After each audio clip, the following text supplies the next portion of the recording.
Kita akan mulai debat kali ini dan kami persilakan terlebih dahulu calon gubernur dari pasangan calon nomor urut 2 untuk mengambil bola. Yang di sebelah kanan ya Pak.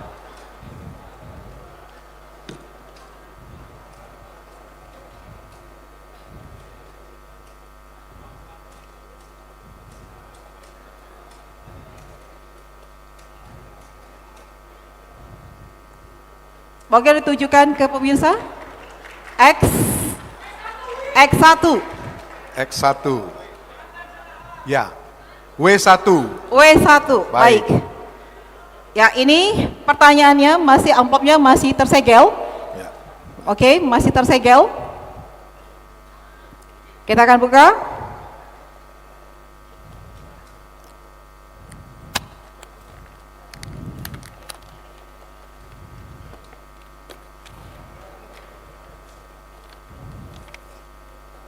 Ya, mohon disimak Bapak. Salah satu persoalan pemerataan pembangunan di Sumatera Utara adalah masih minimnya moda transportasi yang menghubungkan antar daerah, terutama pada daerah-daerah terpencil.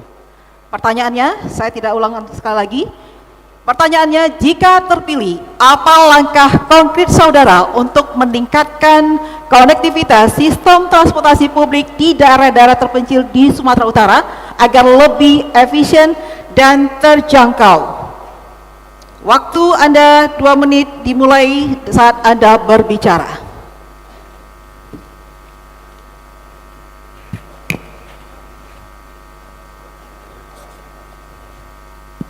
Terima kasih.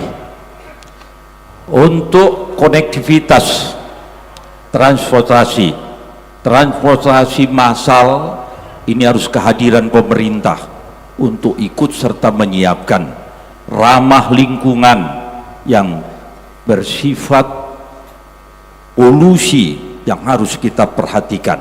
Yang kedua, konektivitas antar provinsi, antar kabupaten, ini harus benar-benar bisa menjawab kebutuhan rakyat di mana pusat-pusat keramaian.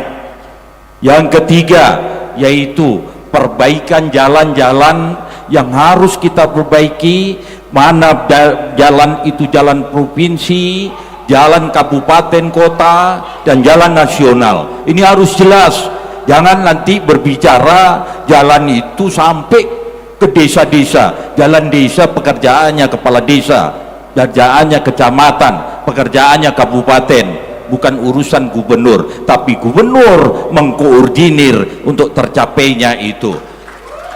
Saudara-saudara saya, untuk proses ini kehadiran pemerintah, dia menjadikan loyal.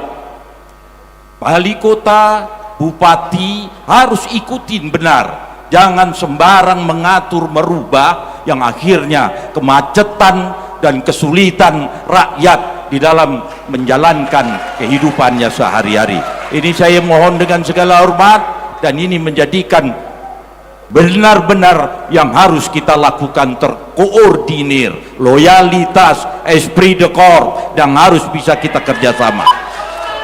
Saudara-saudara saya, pasti kita bisa kalau kita bersatu, bukan merasa dia yang paling berkuasa di tempat ini. Terima kasih.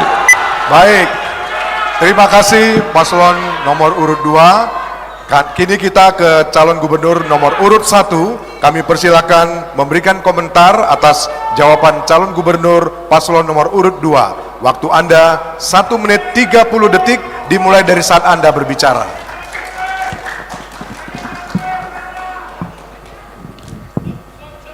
Baik, yang disampaikan Pak Edi tadi tentang moda transportasi ramah lingkungan. Mungkin Pak, rumah Bapak di Johor bisa naik bis listrik dari Pemko Medan, mungkin Pak, bisa lihat Pak.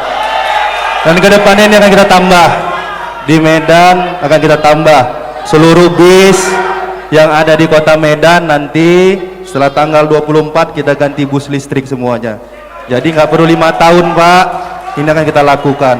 Yang berikutnya tentang moda transportasi di daerah-daerah terpencil. Kalau mau disampaikan, tadi mau disampaikan moda transportasinya, saya yakin kalau sekarang dikasih moda transportasinya 2 bulan, moda transportasi itu hancur. Kenapa? Karena jalannya pun hancur. Kayak mana mau moda transportasi? Oleh karena itu, kedepannya infrastruktur harus benar-benar dijadikan keutamaan. Kalau tadi dibilang desa, kerjaan kepala desa, jalan rusak yang lain dibilang punya nasional. Emang gubernur mau ngapain? Hanya benerin, mohon izin Pak Edi, saya baca-baca di media, Bapak hanya untuk benerin halaman rumah dinas gubernur 2 miliar Bapak keluarkan Pak. Tapi untuk jalan yang lain, tak ada, nggak mau, malah kepala desa lah, bupati wali kota lah, pemerintah pusat lah. Nah, jangan hanya rumah dinas Pak yang diaspal 2 miliar. Baik, waktu Anda sudah habis. Ya, mohon. Ya, kami mohon para pendukung pasangan calon untuk tetap tertib selama pasangan calon menyampaikan visi misinya. Kami mohon kerjasamanya tetap kondusif supaya sama-sama kita bisa memahami pemaparan dari masing-masing pasangan calon. Kita lanjutkan. Kami persilakan calon gubernur paslon nomor urut 2 untuk menanggapi. Waktu Anda 1 menit 30 detik dimulai saat Anda berbicara. Terima kasih. Saya tahu ada 9 bus listrik di Kota Medan ini. Harusnya penyerahannya dari Jakarta itu gubernur yang diajak di situ. Dari gubernur diserahkan ke wali kota dan ditentukan ada kerjasama yang harus diselesaikan, dan pada akhirnya menjadi suatu keributan dan kendaraan itu sampai sekarang belum terselesaikan, masih ribut. Yang kedua, kendaraan listrik yang disebut situ adalah dari Johor, tapi hanya 20% orang yang menggunakan kendaraan tersebut. Kenapa? Karena lebih cepat menggunakan kendaraan yang lain daripada menggunakan bus listrik tersebut. Ini perlu kajian, bukan hanya sekedar mengadakan kendaraan. Semua bisa kita lakukan. Yang kedua, jalan-jalan yang rusak. Jalan yang rusak adalah masih di lingkup Kota Medan, karena bus listrik hanya berputar di Kota Medan. Kota Medan masih perlu perbaikan jalan. Itulah yang harus diselesaikan ke depan.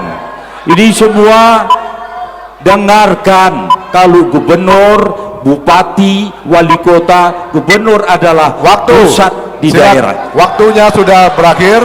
Terima kasih Bapak. Jelajahi cara baru mendapatkan informasi. Download Metro TV Extend sekarang.